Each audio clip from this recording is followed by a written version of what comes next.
des fesses rondes et qu'on désire contrôler un petit peu sa silhouette, on a ce genre de culotte là,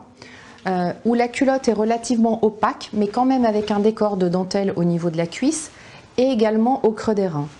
Au niveau de la surface de la culotte, elle est relativement opaque, mais l'avantage c'est de travailler notamment avec les matières, le mat et le brillant, tant au niveau du devant que du dos, ce qui permettra à l'œil de ne pas se focaliser sur le volume de la culotte, mais par contre sur les astuces et la beauté des matières. Ou alors on porte ce genre de culotte là, où on a de la rigidité au niveau du plastron devant qui permettra de plaquer légèrement le ventre, mais par contre pas du tout un look de culotte à la Bridget Jones, parce qu'au contraire on a un décor de dentelle au niveau des côtés. Si on ne désire pas plaquer les fesses, privilégiez les culottes où vous avez des coutures dos, soit une couture milieu devant, soit des coutures côté, qui vont permettre au ventre d'être plaqué, d'envelopper la totalité des fesses, mais par contre de laisser du volume pour que les fesses puissent quand même être légèrement arrondies.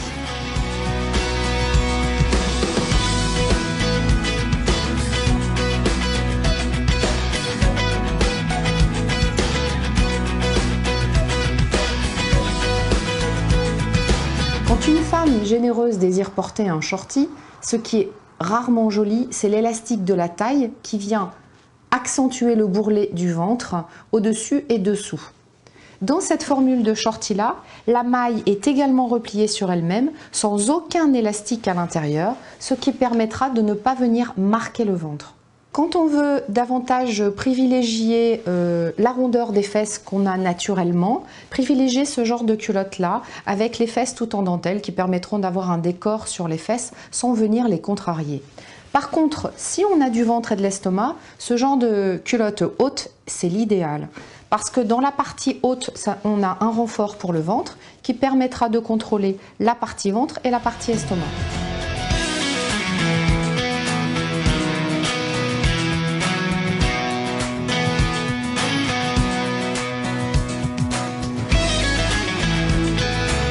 Lorsqu'on a une silhouette généreuse au niveau des hanches et du ventre, mais qu'on désire absolument pas contrôler la partie fesse, on peut tout à fait porter ce genre d'article-là, qui est un string, avec des fesses, un effet tanga. L'important quand on a des fesses rondes, c'est que dans cette partie, ici, nous n'ayons pas d'élastique qui viennent s'appuyer sur la peau.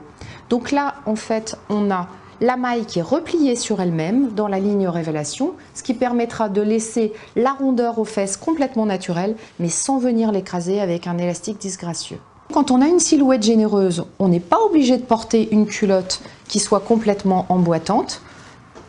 On peut également porter un string ou un shorty en respectant les petites astuces de maille pliée plutôt qu'un élastique.